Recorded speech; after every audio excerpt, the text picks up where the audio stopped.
Драги гледачи, добар ден. Добродојавте во најновото издание на овој наш ваш демократски импулс. Денеска, како и секогаш, ние имаме, знаете дека мощни интересни гости. Денеска ќе говориме за отворените листи. А со кого, ако не со нашиот соработник Зоран Петковски. Зоран, добар ден, ние чувствуваме се како дома во нашето студио. Добар ден, да ве поздравам и вас и вашите гледачи и да ви се заблагодарам за можноста повторно да зборнеме за оваа толку важна тема за Македонија, тоа се отворените изборни листи. Секогаш си тука добродојден гостин. Одиме на ти, се надевам дека. Да, секако. Така. Зоран, да те запрашам, ти го оценуваш како стара нова вага овој најавен изборен законник. Што Измената на изборниот закон? Така, да. Измената. Па што да кажам, освен дека тоа е стара финта што ја прават поголемите партии секогаш пред избори на некој начин за да направат алиби зошто не се воведуваат отворените листи. Значи постојано се прави мала кампања дека треба да се воведат отворените листи од некои помали партии и една изборна единица и дека тоа е многу добро за граѓаните и така натака. Меѓутоа, како што можевме и сега да видиме на последното гласање во собрание, ЛДП и кои партии поднесува таква иницијатива до собрание, меѓутоа само 19 пратеници од помалите партии гласа за, а од поголемите, да кажеме, и од СДС и од ДПМН и кои таму други, не знам, албански веројатно гласаа против. Значи, ова го сметаш така како како неискрено заложување, ако не се лажам. Па не е само неискрено заложување, ова е и очигледна манипулација која што се прави редовно пред избори и една голема неискреност од страна на партиите во смисол манипулација да се наводно убедат граѓаните дека еве ние се залагаме за една изборна единица, некои партии како ЛДП дури еве ние сме и за отворени листи и се и да ги добијат гласовите на граѓаните кои што се залагаат за тие цели, меѓутоа на тој начин не се бори за такви изборни измени. Ако некој навистина сака да воведе една изборна единица и отворени листи во Македонија, тој прво и основно треба да направи една поголема кампања за таа тема, односно треба да каже кои се недостатоците на 6 изборни единици, кои се недостатоците на затворените изборни листи и кои се предностите од една изборна единица и од отворени листи, со тоа што такво нешто јас нити порано не видов, нити сега. Имаше едно време мала кампања и трибини и се, веројатно под притисок на меѓународната заедница, меѓутоа после тоа се изјаснија самите дека не се баш најдобри отворените листи, една изборница имала мани и така натака, значи почна да бараат мани и се виде дека има неискрено залагање, дека е тоа само манипулација и дека на крај повторно ќе остане истиот изборен модел кој што навистина им носи огромни користи и бенефиции и огромна штета и нанесува и на Македонија и на граѓаните. Добро. Зоран, сакам да те запрашам најнапред. Како ја оценуваш улогата на премиерот по однос на ова прашање, исто така на неговата партија ВМРО-ДПМН и еве кога веќе зборуваме и на СДСМ како две најголеми носечки партии во моментов? Па ете, тоа е тоа. Значи, улогата е нечесна, манипулативна, затоа што токму тие партии најмногу пред избори почнуваат да ја започнуваат таа тема, да ја зборуваат по медиуми, затоа што медиумите се најмногу под нивна контрола и тие кога сакаат им наложуваат да се потегнуваат таа тема, кога сакаат ги запираат, се запира таа тема. И сега самиот премиер никој не го тераше да зборува дека ќе поддржи една изборна единица, исто тоа го бара и СДС, исто така поддржуваат и отворени листи вербално и се, меѓутоа на крај на собрание едноставно со кратка иницијатива, предлог до собрание, одбивање и се заврши затвора целата тема без многу дискусија, што значи очигледна манипулација. Нема повеќе што да кажам, тоа е нечесна игра од сите. Можеме ли да наведеме зошто една изборна единица? Еве ти долго време си, да кажем, студирал на оваа тема, значи си ја проучувал, си учил, си читал доста, имаш напишан и доста труд. Можеш да ни наведеш најдобрите причини зошто? Значи, доста е тоа едноставно. Една изборна единица е најкорисна затоа што малите партии после избори најмногу се бунат затоа што голем број од нивните гласови кои што ги добиле на избори пропаѓаат, односно се преливаат на контото на големите партии, затоа што со 6 изборни единици за еден пратеник или за еден советник, за пратеник требаат околу 10.000 гласа, за советник не знам дали околу 1.000 и колку беа. Меѓутоа, ако не ја достигнат таа граница за советник, сите тие гласови или за пратеник на парламентарни избори, сите тие гласови преминуваат на контото на поголемите партии. И тоа практично сите избори некаде околу 3 пратеници и многу советници кои што со гласовите кои што пропаѓаат ги добиваат поголемите партии, односно победничката партија, и тоа е еден од најголемите проблеми на 6 изборни единици, една од најголемите придобивки на една изборна единица, затоа што многу гласови, тоа се 30.000 гласови на граѓани, не се застапувани во собранието и во советите на општините заради пропагањето на нивните гласови. Со 6 изборни единици, овака на тој начин граѓаните ќе останат застапени со своите представници за кои што гласале со една изборна единица. Тоа е една работа. И втора работа, исто така е многу важна, што со 6 изборни единици малите партии се свесни за својот потенцијал, дека им е мал, дека не можат да ги достигнат сами тие квоти од 10.000 гласови за еден пратеник или колку таму 1000 за еден советник, и затоа се приморани уште пред изборите да влегуваат во предизборни коалиции со големите партии, односно на тој начин да се понижуваат и да ги прифаќаат сите нивни принципиелни и непринципиелни предлози и барања за да влезат во коалицијата, да не останат, малтене да не пропаднат.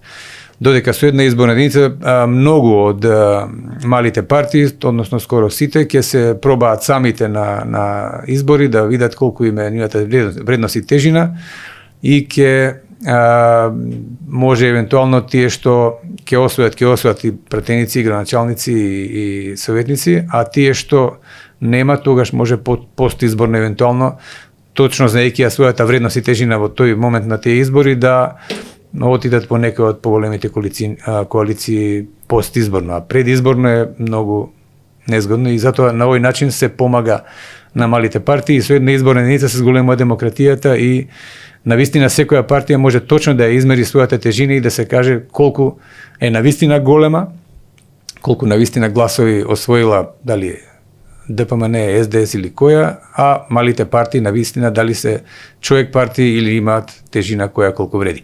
Затоа што не значи дека ако на едни избори една помала партија освоила одреден помал број на гласови, не значи дека и на другите избори таа партија ќе освои помал број, можеби ќе освои поголем број, бидејќи луѓето гласаат за идеи, гласаат за изборни цели, а не гласаат само за имиња на брендови на партии и така. Мислиш дека кај нас луѓето денеска гласаат за име, а не за партија? Па нормално со затворени изборни листи, таков е изборниот систем, луѓето гласаат само за партија, а тоа е многу лошо затоа што затворените листи и гласањето за партија практично представуваат параван за сите тие нивни партиски лидери, партиски војници и членови, затоа што после изборите, гласајќи за партија, ние слушаме дека луѓето зборуваат премногу и лаги и манипулации и се, меѓутоа никој за тоа не одговара, затоа што сите се кријат зад партијата. Значи, партијата е крива, партијата не е крива, партијата ова, партијата она, а партијата е имагинарна и не може никако не може да одговара. лична одговорност нема со затворени листи, а тоа е неопходно за да може да има квалитет. И токму затоа јас се залагам за отворените листи, каде што е примарна личната одговорност. Зорана, например, ние како граѓани, што добиваме со отворените листи, а што добиваме, например, со една изборна единица? За една изборна единица кажав, значи дека ние како граѓани добиваме застапеност на оние кандидати за кои што сме гласале. Нашите гласови не пропаѓаат и не одат на конто на тие кои што не сакаме да одат, а сепак по силата на законот одат. Добиваме и помали партии кои што се послободни, кои што се посамостојни и имаат своја програма, се борат, нели?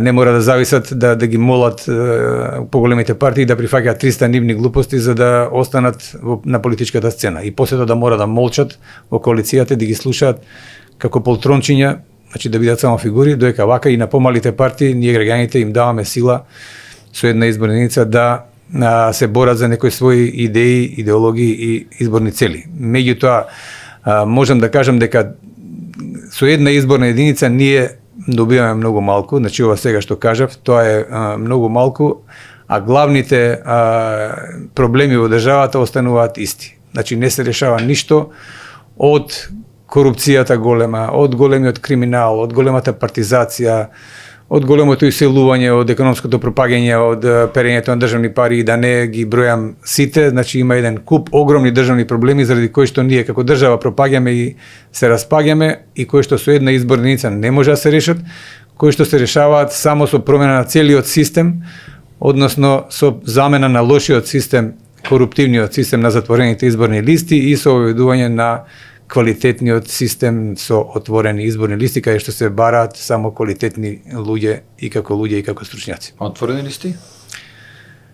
Значи, отворените листи се најдобри затоа што изборната моќ кај отворените листи не е кај лидерите на партиите, значи не ги создаваат, не одлучуваат лидерите на партиите кои ќе бидат пратеници од или советници од листите, туку тоа го одлучуваме ние граѓаните со гласање за личности и практично со тоа изборната моќ е кај нас граѓаните, значи колку гласови секој кандидат поединечно ќе добие од нас граѓаните, толку така ќе биде рангиран и на конечната изборна листа што се добива на крајот на изборите.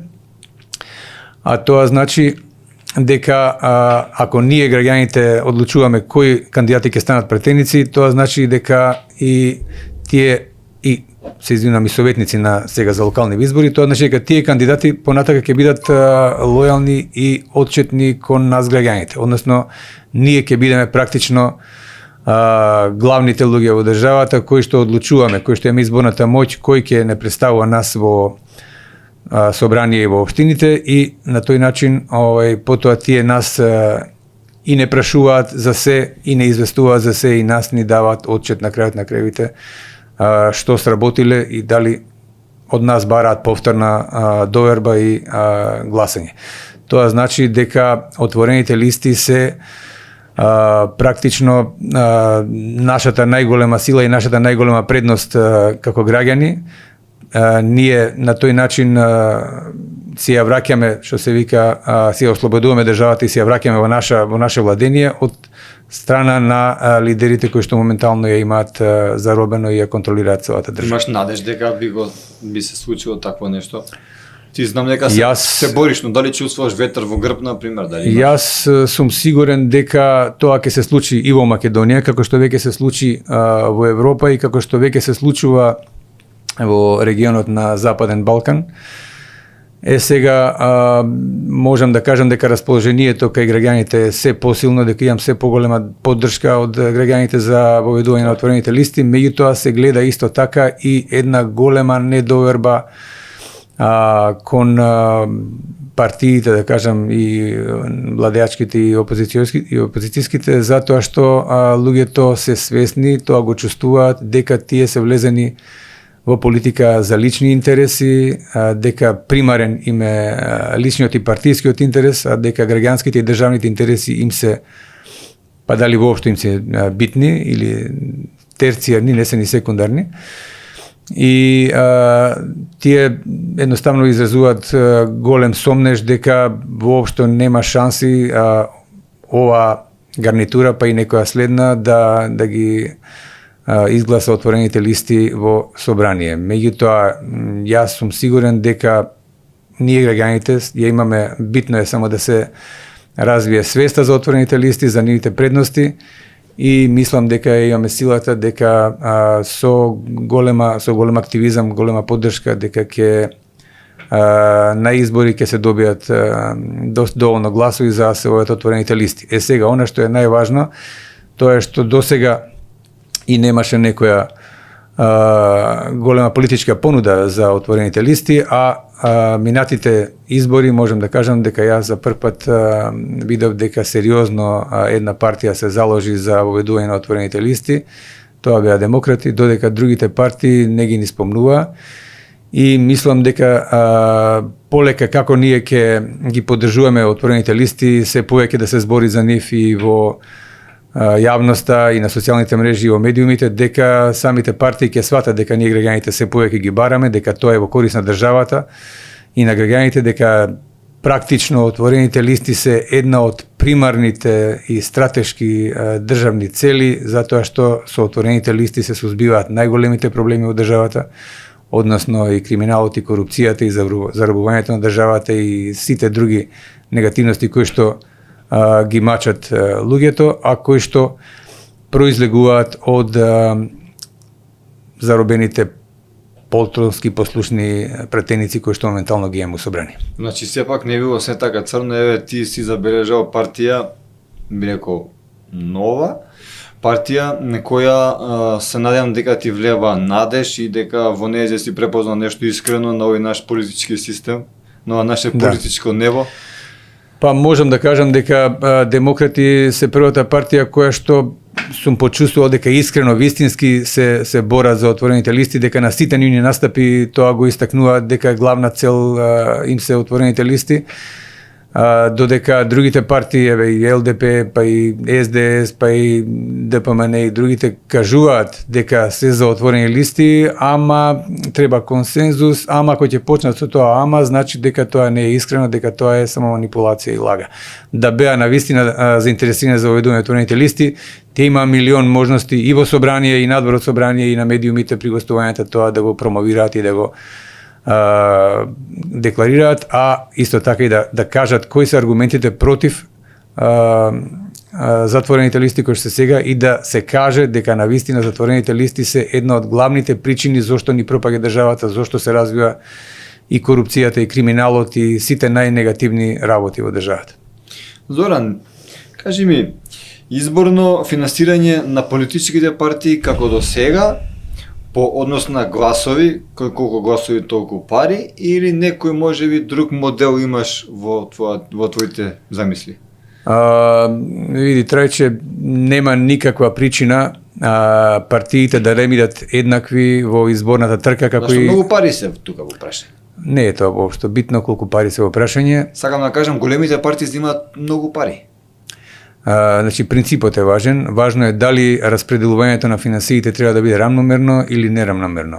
А ако е нерамномерно, тогаш нормално е дека кај некој ќе одат повеќе, кај некој ќе одат помалце од разни причини. Меѓутоа, како спортист, јас не можам да разберам во некој надпревар да се влезе нерамноправно. Како да кажам, сега јас како со предност. Да, со предност и на поени и на тежина категорија. Сега да земеме некој во кикбоксингот, да кажеме, што го работам јас, или ММА, некој со 50 кила да влезе да се бори со некој со 150 кила или 300 кила. Која ќе му биде шансата, да кажеме? Ме разбирате? Значи, не може да се нерамноправни. Или на 100 метри што збориме ние, некој да биде на 90 метри, некој на почетокот и да се тркаат. Кој ќе победи, што мислите? И со колка разлика? Значи, нема, ама од друга страна нема ни никаква причина.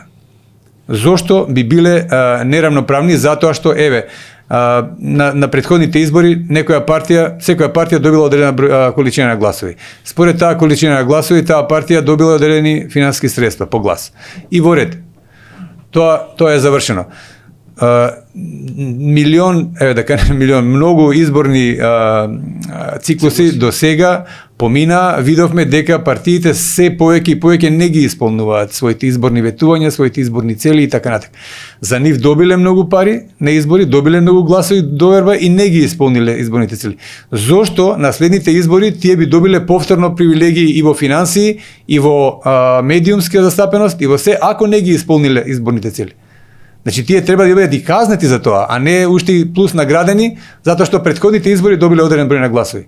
Во меѓувреме, овој период од 4 години или колку да има до избори, се покажало дека тие не се сериозни партии, дека тие не ги исполнуваат своите изборни ветувања.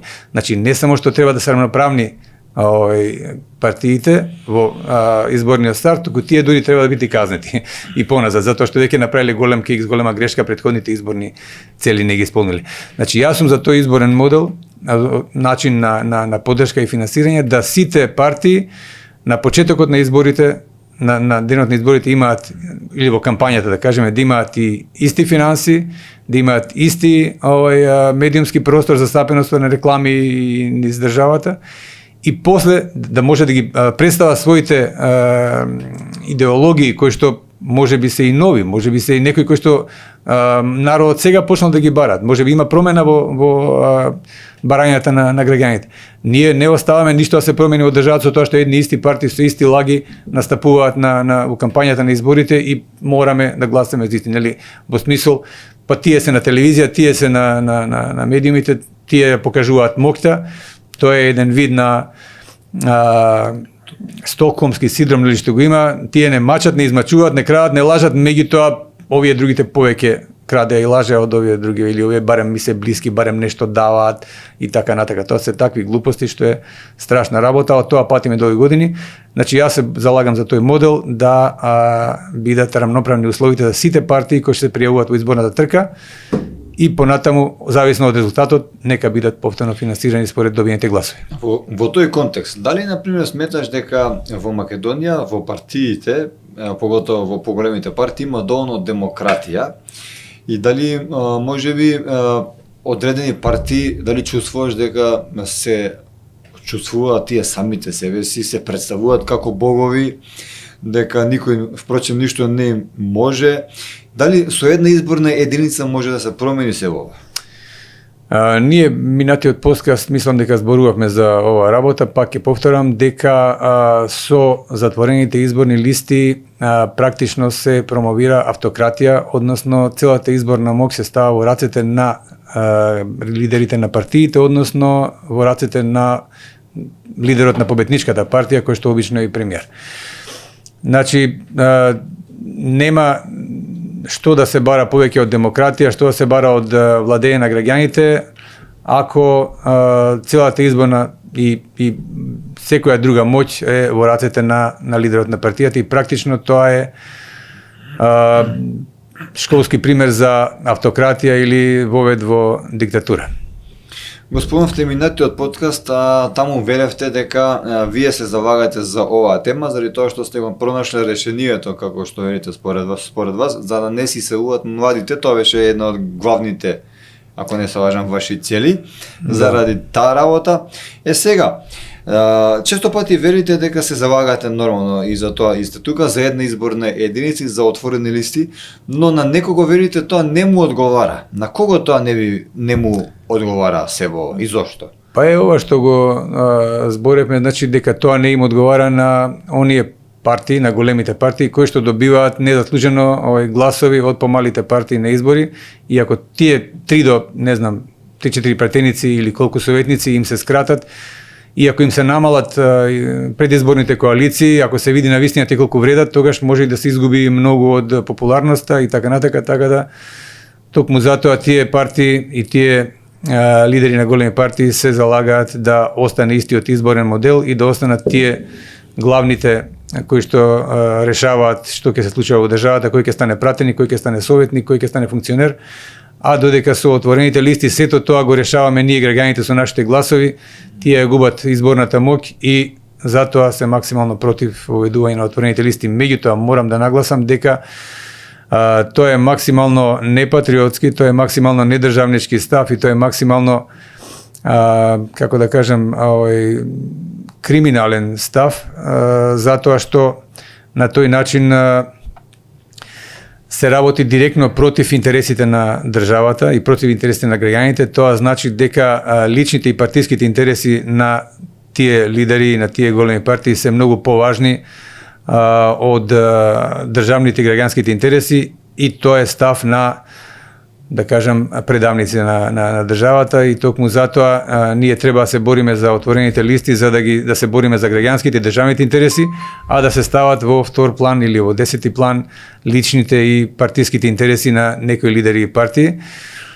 И тоа е една од причините зошто јас се залагам најмногу за отворени листи, и можам да кажам веднаш дека кога тоа за мене е еден тест, кога ги зборам со луѓето и кога ќе ги прашам, да кажем, дали е партија, дали се граѓани, поединци, дали се за или против отворените листи, ако ми почнат да ми врдаат дека тие се добри, ама знаеш, им фали ова, им фали она, тоа значи дека тие се практично криминализирани, дека се против државните граѓанските интереси и дека нивните лични интереси се главни за нив, и токму затоа тие треба да бидат отстранети од политиката.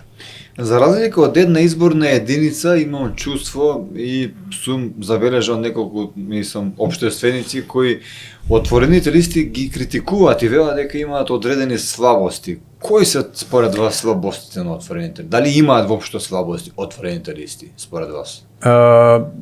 Прво да направам едно контрапрашање. Дали си слушнал некој аргумент кои се тие слабости и зошто се појавуваат тие слабости на отворените листи? Дали има такво нешто до сега кажано? Само се вели дека има одредени слабости. А конкретно со аргументи кои слабости и зошто нема.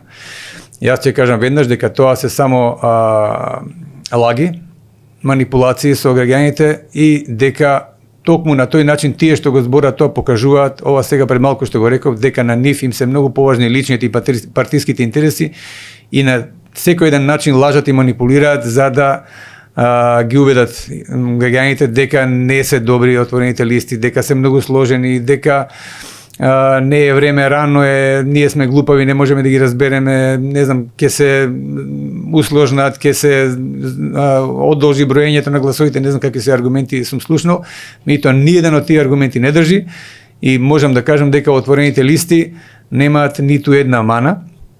Посебно зборам за целосно отворените листи, и можам да кажам само една работа, многу е логично дека ако отворените листи не биле добри, ако имале мани, и ако затворените листи биле подобри, тогаш сигурно дека земјите кои што ги имаат воведено отворените листи, посебно северна скандинавска Европа и така натака, 80% од Европа имаат воведено отворените листи и се повеќе се воведуваат и на Балканот. Значи тие сигурно би ги смениле и би направиле би ги вовеле затворените листи. Меѓутоа токму во тие држави кои што имаат отворени листи, нашите млади одат се селат, значи таму има најголема демократија, има најразвиена економија, има таа правна држава функционира и законите се почитуваат и се спроведуваат, и можам да кажам дека покрај тоа што имаат најразвиено образование и најразвиено здравство, статистиките покажуваат и дека таму живеат најсреќните луѓе на светот. Како сега ние да кажеме дека отворените листи имаат мани? Посебно таму каде што се целосно отворени листи, каде што нема варијанти разни со изборни прагови, со еден или повеќе кандидати, него таму каде што се целосно отворени листите, каде што не се гласа и за партии и за личности, него каде што се гласа само за партии. Тоа таму е најголема демократија и таму се најквалитетни држави. Тие велат дека главна мана, велат дека нема понуда со отворените листи, велат дека немало понуда. Каква понуда, зашто? На политичкиот пазар дека немало понуда. Мислите партии нема, тоа е мана на отворените листи, дека партиите не ја нудат. Не, видете, тоа е само доказ за заробеноста на државата, доказ дека ја викам политичките криминалци се премногу доминантни и индиректно со знаци кажуваат дека не се за воведување на отворени листи, дека не се за демократија, не се за сузбивање на криминалот и корупцијата, и другите партии практично не смеат да зборуваат против отворените листи, односно не смеат да зборуваат за отворените листи ако сакаат да влезат во нивната коалиција, ако сакаат да добијат некоја позиција, место, министерско, директорско и така натаму. Меѓутоа, најголемите патриоти, најголемите револуционери се покажуваат кога е тешко, кога е голем притисокот и можам да кажам еве да ги пофалам од таа страна демократи дека кога беа во најголем притисок и на минатите парламентарни избори, кога беа со голема понуда и закана, демек или влезете во голема коалиција со некоја од тие коалиции или ќе пропаднете како партија, демократи отидоа самостојно. Дали честно или нечестно беа броени гласовите, тоа е друго прашање. Ги добија гласовите кои што ги добија и не влегува во парламент, меѓутоа сепак останаа на истата цел, останаа со истата идеја и тоа е знак дека и кога е тешко тие не ги менуваат своите идеологии, своите цели и Значи доследни. Доследни се и токму сепак демократи се партија која што ги нудат отворените листи и тоа целосно отворени листи без изборен праг. Што навистина е за максимална почит и Значи го ве поздравувам. поддржуваат во таа. Па видете, не ме поддржуваат тие, мене практично јас ги поддржувам нив. идеја. Тоа не е моја идеја, тоа е светска идеја. Јас сум само застапник што ја почитувам и принесе таа идеја се шири максимално во светот и некако ние постојано мора да сме последни во се.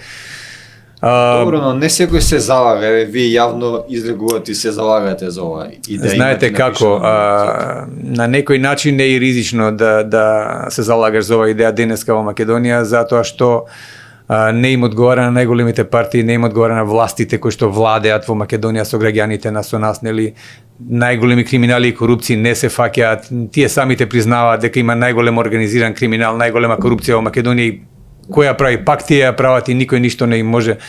Се е во нивните раце и судството и обвинителството и така натака, така да полицијата се е во нивните раце. Значи едноставно нашата држава моментално е заробена и да зборуваш за оваа тема која што ја ослободува државата, која што ги ослободува граѓаните, тоа е директно во спротивен интерес и на овие политички криминалци кои што не дозволуваат да влезат да се воведат отворените листи и во спротивен интерес на нивната финансиска и олигарскиска поддршка која што ги финансира за во оваа цел, во оваа насока да останат затворените листи. Меѓутоа, насетиле вие некакви закани? Не можам. Ја веднаш да кажам дека зборувам со членови на сите партии, со граѓаните за оваа тема и на социјалните мрежи ја промовирам максимално и можам да кажам дека досега немам добиено никаква закана. Досега имам добиено само максимална поддршка, максимални лајкови, само има максимална недоверба кон партиите дека тие навистина ова ќе го изгласат затоа што се криминализирани и дека не им одговара честен изборен модел, да се почитува законите и затоа не верува дека ќе ги усвоат. Меѓутоа поддршка ја максимална дека можеби некојаш Господ ќе даде и ќе се воведат. Ја не се поддржувам многу на Господ, мислам дека треба да сме активисти и да се бориме за таа цела која е навистина толку вредна како што се бореле и во Словенија, и во Хрватска, како што се бореа и во Косово, како што се бора денеска и во Црна Гора, во Босна се исто воведени дел и така натака. Во Европа скоро цела, така треба и ние да се избориме за една граѓанска слобода и да можеме да ние граѓаните да ја одлучуваме за нашата власт која да биде и како да биде. Добро, Зоран, ако смеам да заклучам, вие од петни жири се борите за промена на изборниот закон. Што е тоа што според вас боде очи во сегашниот изборен закон и дали, например, можеби би поднеле некаква иницијатива за промена на изборниот закон токму вие на некоја од политичките партии? Можеби. Веднаш да кажам дека јас не се ни залагам толку за отворените листи, значи како што би требало. Тоа само преку социјалните мрежи и вака на медиуми со разговарање преку луѓе, меѓутоа имам други обврски во животот и бизнис и така натака, така да само во слободно време ова го зборам, едноставно тоа мене ме повлекува, што се вика, од душа, искрено го зборам и сметам дека тоа е најдобро и за моите деца, и за внуците, и за децата на моите пријатели, роднини и така натака. Едноставно не можам да се помирам со тоа дека моите деца не живеат како што треба, живеат во неорганизирана држава, слаба држава, дека мојата керка се одси во Германија и дека нема намера да се врати, така да тоа е тоа што ме тера да зборам барем за деца, генерациите што доаѓаат да добијат добар државен систем каде што ќе се вреднува квалитет и каде што ќе може да живеат нормално државата да функционира во нивна корист. И поднеле ли некаква иницијатива за промена на законот? Не изборни. Јас да можам лично би поднел иницијатива, меѓутоа некоја политичка партија па она да го јас би поддржал таква иницијатива од секој и би се ставил на располагање кој год да побара од мене помош со сите мои идеи и знаења за отворените листи, да како аргументи да помогнам да се поддржи таа иницијатива. Секоја една и граѓанска организација, Дружение на граѓани и политичка партија или когод поединци да ме побараат, спремен сум, стојам на располагање да разговараме за оваа тема и да ја објаснувам, да се залагам за неа. Во кулуарите има некоја мантра, нешто насетувам, слушам, дали постои некаква вистина, еве има за неколку месеци локални избори, дали можеби вие би се кандидирале како нешто, дали советник, дали градоначалник, дали има некои најави такви? Не знам каде се слушаат тие мантри и муабети. Јас можам да кажам дека не сум политичар, односно не сум политички ориентиран. Јас сум доста голем професионалец во животот и сакам се што ќе ветам да го исполнам со даден квалитет и рок и така натака. Мислам дека не сум бил за политичар од секојаш, пошто политичарите секојаш викале или треба да лажеш, да крадеш, или треба кај политичарите 2 и 2 да не биде 4, 2 и 2 може би да биде и 3, а може и 5, зависно од чив интерес посилен и така натака, на која страна треба да се приклониш, доека кај мене 2 и 2 секојаш е 4 и не ме интересира нечи интерес, јас компромиси не правам.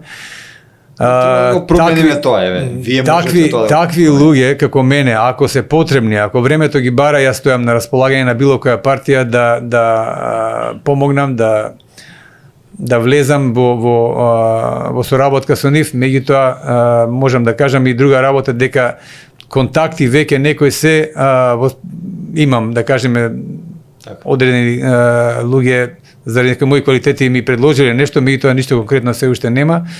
И моите услови се тие, ако јас имам слобода да работам така како што би ги застапувал граѓаните, нив да ги прашам за мислење, нив да им дам отчет, да не зависам од лидерот, да можам да имам слободна мисла, критика, да тоа што е вистина да го кажам и да се борам, тогаш би влегол во политиката на секој една можно ниво, ако им треба таков човек кој што се бори за вистината и за правдата. А ако не, поарно е да не влегувам, да не има проблеми и јас да немам и тие со мене. Дали имате моментална подршка од некој политички субјект во однос на вашава идеја за една изборна единица? Па, еве, повеќе изборни субјекти кажаа дека се за, меѓутоа лажно, значи и ЛДП, и ДС, и други партии се види дека се борат декларативно со како замајување и манипулација на граѓаните, демек еве ние се бориме за една изборна единица, дајте ни вашите гласови за тоа, ама еве не сме ние криви, другите партии не сакаат и ние што да правиме, ама ние мораме со нив, ама ова, ама она. Едноставно, ако на вистина за една изборна единица некоја партија се бори, тогаш ќе застане зад неа и ќе го објаснува што е лошото во една изборна единица, што е доброто што е лошото во 6 изборни единици, што е доброто во една изборна единица и ќе се бори. Ја досега еве, навистина пак ќе кажам за демократи, тие се на таа идеја и секаде го зборат тоа, остануваат на идејата, доека другите се некако превртливи, ќе кажат дека се, ама ние мораме да бидеме со овие, мораме да ги прифатиме нивните барања, штом така се влегува калкулантски во политиката, тогаш нема успех и тоа е манипулација.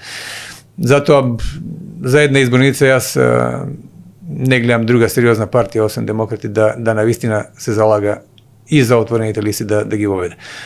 Оставам дека е можно да има промени во меѓувреме, дека можно е некоја партија навистина да видам залагање и кај неа за овие цели и ако се појави би стоел на располагање за соработка.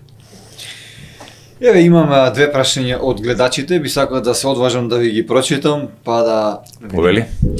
Различни системи му даваат на избирачот различно количество на влијание. Изборот на гласачот се нарекува преференцијален глас. Преференцијален глас, да. Има модели каде гласачите можат да дадат еден или повеќе преференцијални гласови на кандидатите од отворените листи. Кој модел сметате дека е посоодветен за Македонија? Овака, сум ги проучувал доста повеќето варијанти на отворени листи и има, еве, некои Косово, да кажем, имаше можност за гласање за 5 кандидати, па потоа мислам дека ги намалија или имаат намер да ги намалат на 3 и така. Меѓутоа, јас сметам дека најсоодветен изборен модел е на Финска, која што има целосно отворени листи и каде што се гласа само за еден кандидат.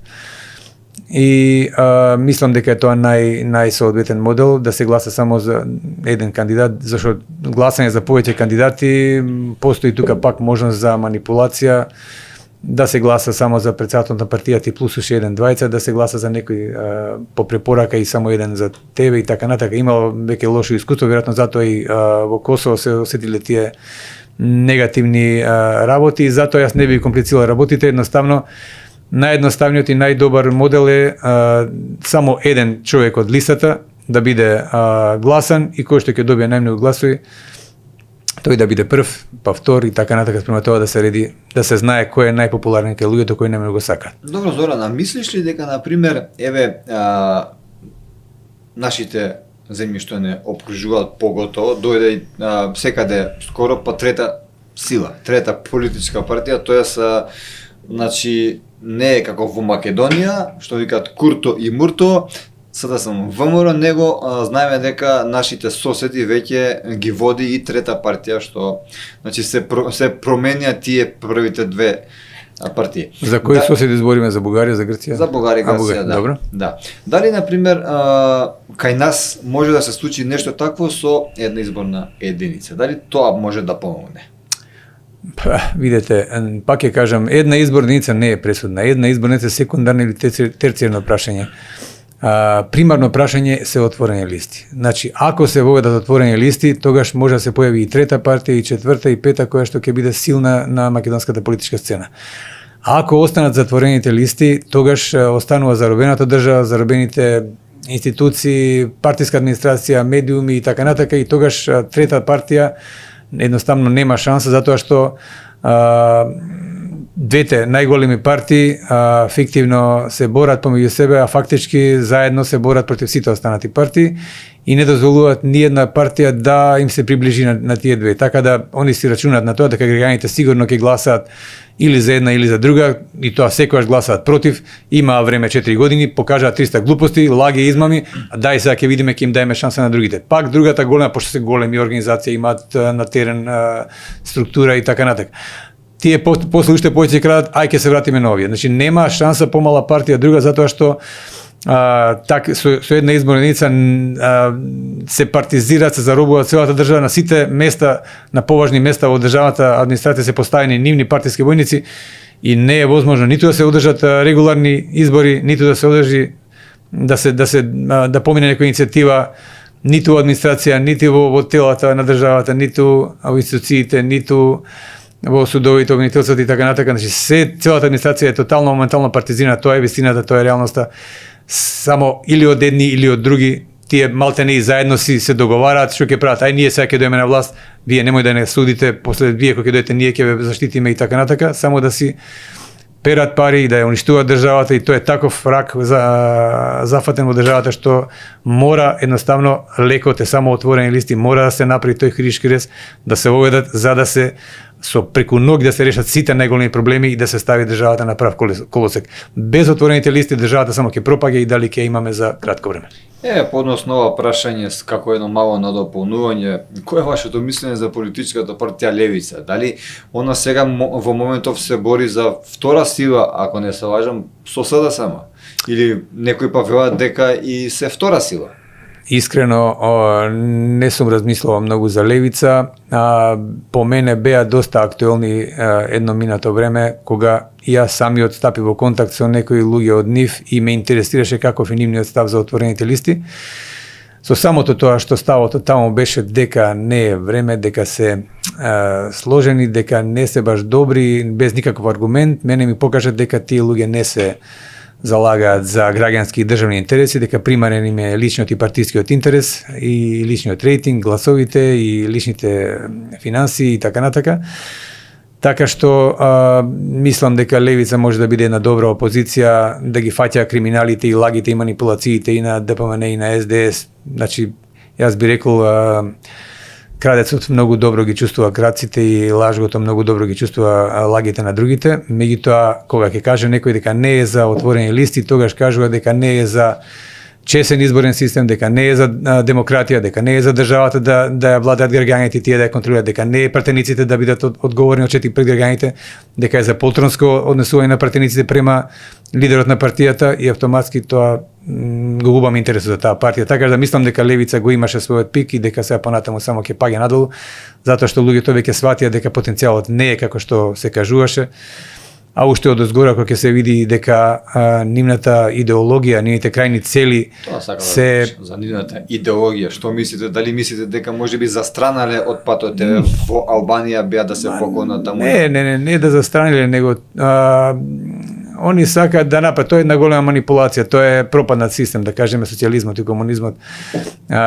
Едноставно тие привилегии, предности на комунизмот беа снимени и искористени од скандинавските држави со оведување на отворените изборни листи и практично како што беа во социјализмот граѓаните, односно работничката класа главни, сега во демократијата со отворените листи граѓаните се главни и они решаваат и они одлучуваат и така натака.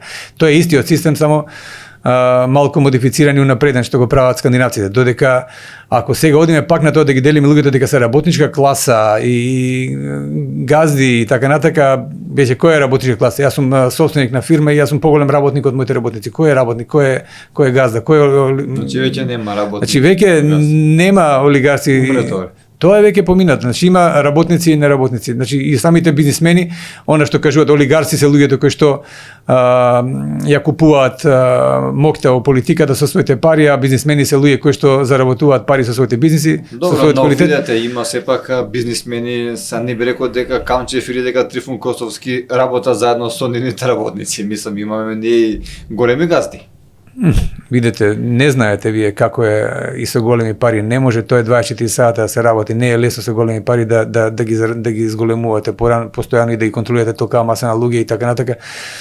Постои можност, варијанта на Запад да се ангажира професионален менаџер и биде се спиете дома, тој менаџер да ви одговара за се. Меѓутоа не знам дали е тоа случај во таа ситуација со нив, така да не е лесно.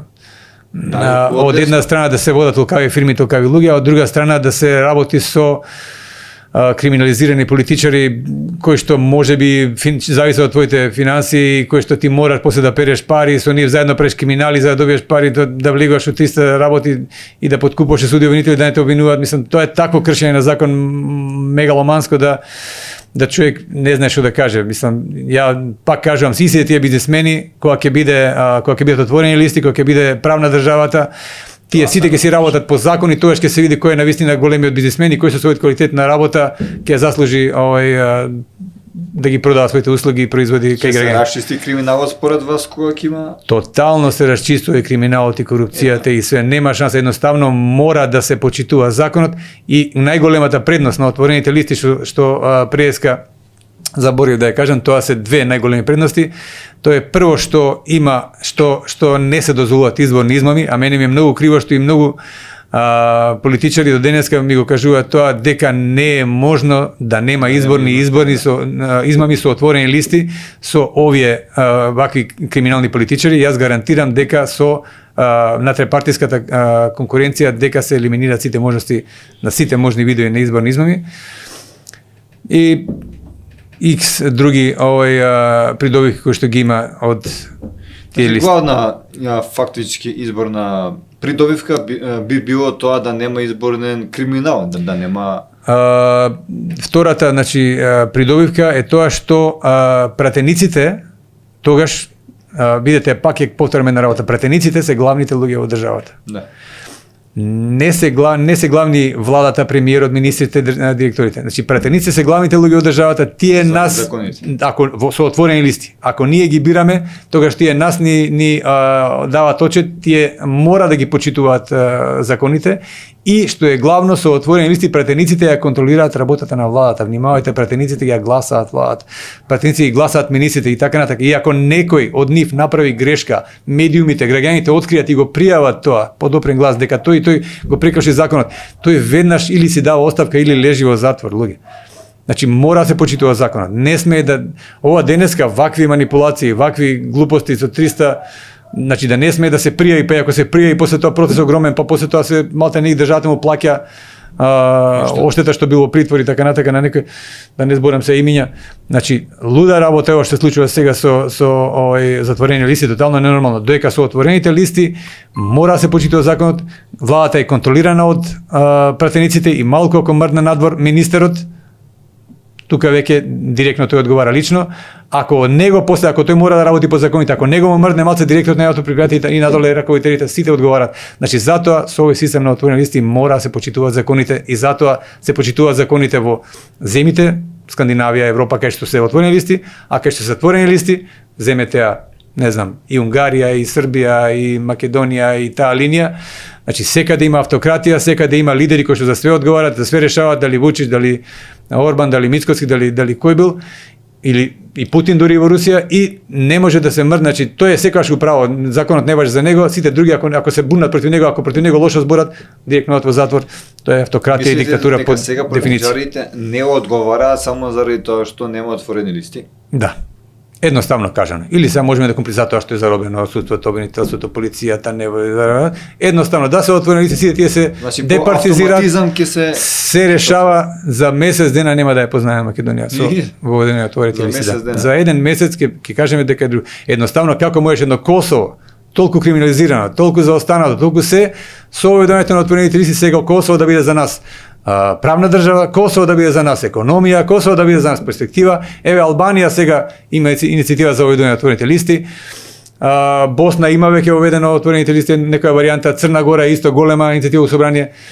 Што да кажам, сите тие, Црна Гора веќе тешки преговори, длабоко навлегла со Европската унија.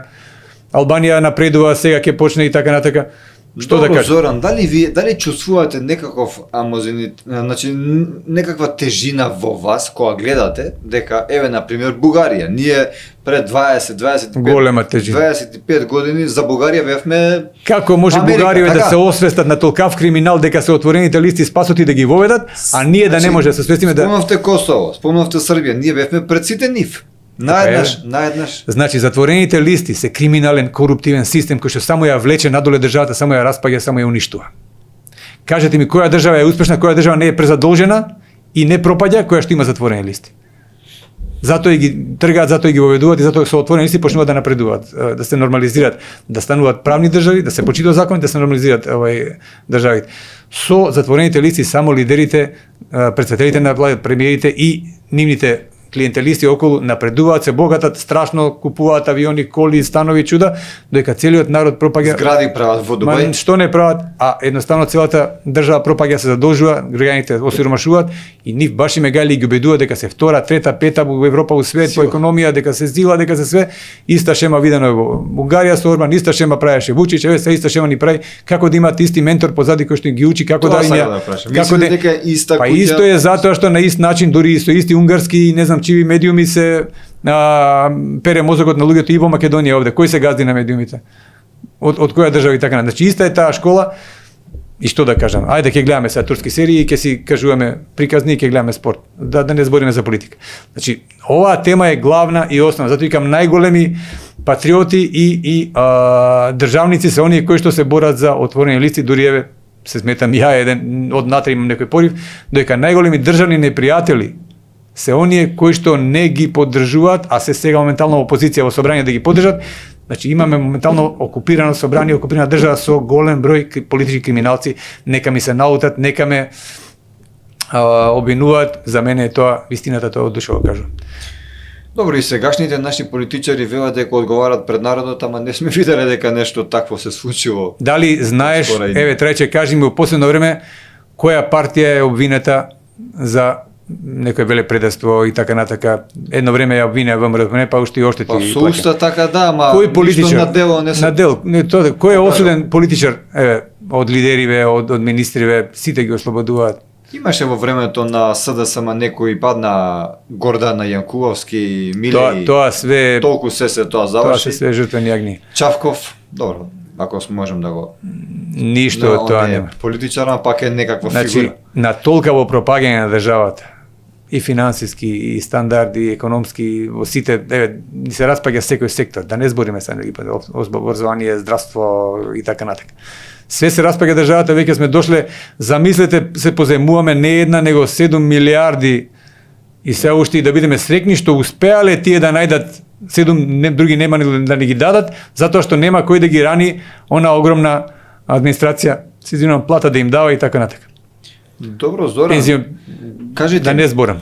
клучното. Значи клучното прашање, дали мислите вие, според ова после ова се што го кажавте, дали мислите дека нашите политичари, премиерот и некои други министри не го знаат тоа што вие сте го дознали, што го виделе, зборам. или го знаат, а не Токму не тоа го сакат да зборам. го зборат? Многу добро го знаат. Запознаени се премногу добро и молчат и не го спроведуваат.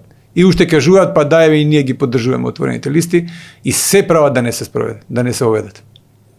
Значи тоа е, ајде јас да сум нешто против, па да кажам дека сум против, ама кога сум против, а кажам дека сум за, тоа е таква, како да кажам, подла работа, таква расипаност, да јас сум разочаран максимално и од СДС, и од ДПМН, и од сите парламентарни партии, што еден не излезе на говорница јавно да збора за отворените листи, да ги кажува на парламент, да ги поддржува, а го има како можност. Пресконференции да прават, да се борат, да видам дека се застапуваат за таа идеја. Да, ние ги поддржуваме и толку. Како забранета тема име.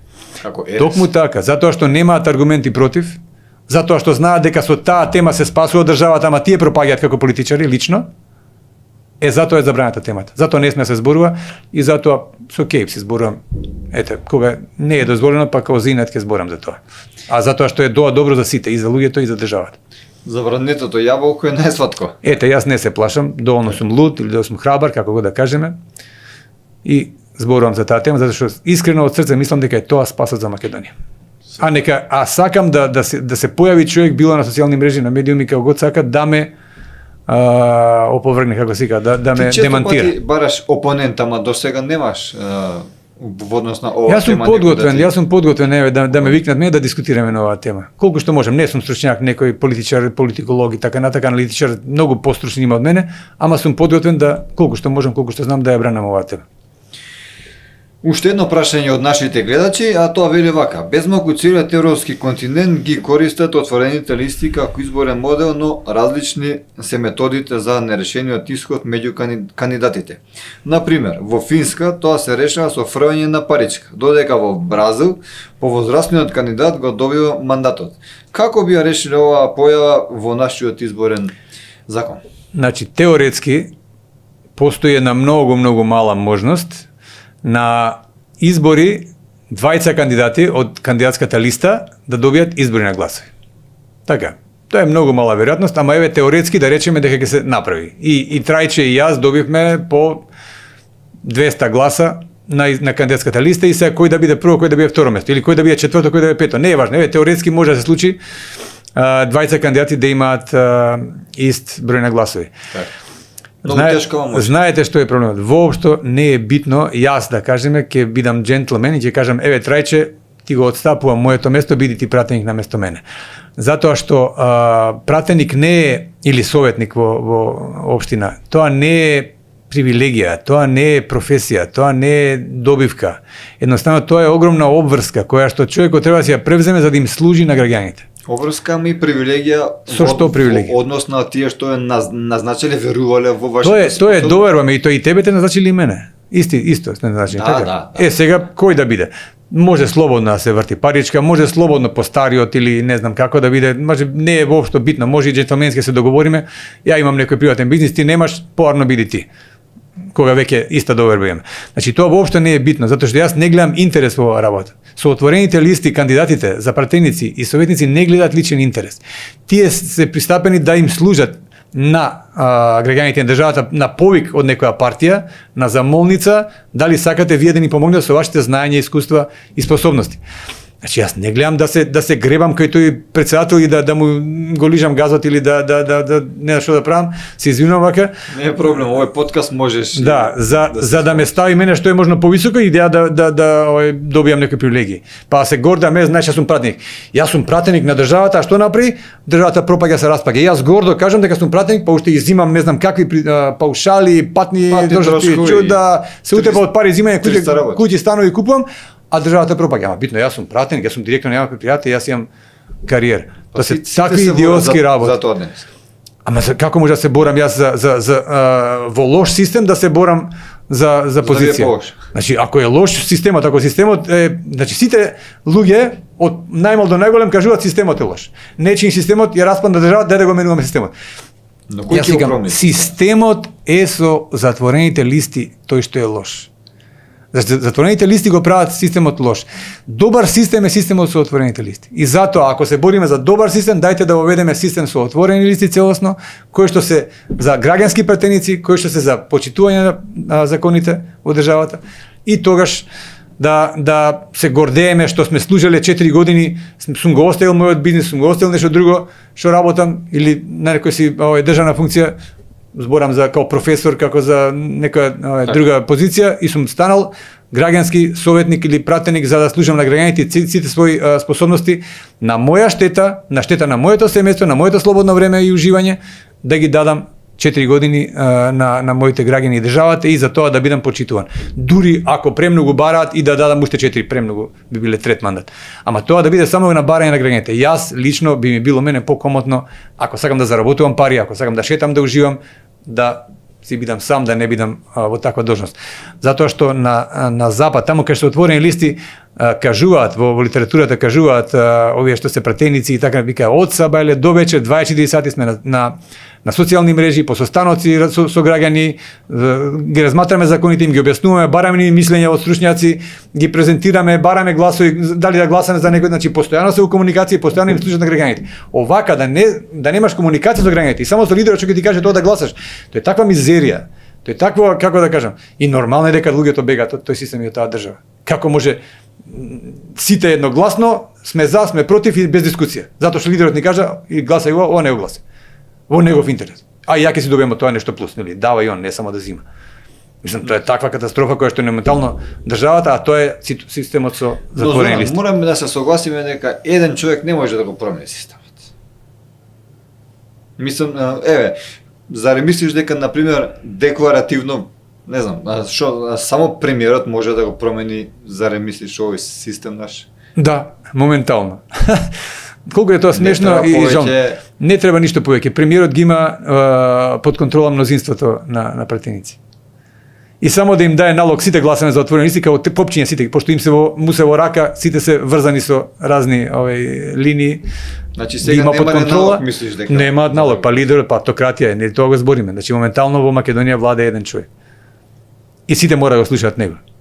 А кога ќе видат опозиционите пратеници дека главната партија кажува дека е за отворени листи, прво ќе кажат, ама и ние бевме, и ние сме за, и ние сите ќе бидат тогаш консензуално за. Само затоа што премиерот, лидерот не е за тоа, па знаеме дека нема консензус, нема дететин, што ние ќе се бламираме и си ќутат луѓето, иако не во интерес личен им е да нема.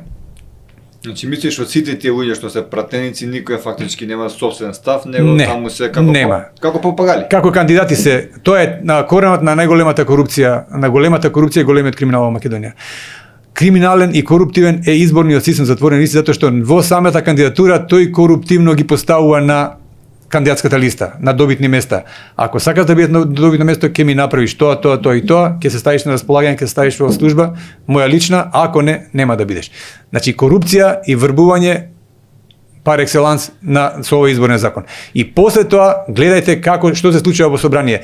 Како попчиња, како ученици мали сите си гласаат и сите се пресекни горди послушници дека нивниот лидер не сме два збора да кажеш лоши против него, очи ќе ти извадат затоа што од него зависат нивните животи, фамилии и така натаму. Македонија пропагала, не е битно, ние станавме луѓе. Од улица не собра станавме пратеници, директори, министри, не знам што. Без квалификации, не е важно. Да е жив премиер. Ова како што кажувате вие, страшно. Па тоа е реално. Зашто страшно? Не ти е реално. Не ти е вистини тоа што го зборам. Нешто ти е лажно. Не реков такво нешто. Па страшно било, не е страшно што го зборам. Страшно е што е. А ја вистината ја кажам. Не можам да ја премоцам. Вие ми давате простор, други не ми давате простор. Ако ми дават, исто ќе зборам и други медии, нема да зборам различно, тоа е тоа. Зоран, не ми останува ништо друго, освен да ви се заблагодарам што ни бевте гостин. И благодарам и вас на поканата. Ќе поканиме повторно да ни бидете гостин, заради тоа што секогаш со вас ни е пријатно, имаме што да си кажеме. Оваа тема е широка и заслужува и повеќе подкасти. Ке ми биде драго да бидам повторно гостин, благодарам на поканата. Драги мои, Зоран Петковски, ако ви се допадне ова видео, знаете дека треба да стиснете лайк, subscribe на нашиот YouTube канал и да го споделите како ви дошло до што поголем број на луѓе. Се гледаме!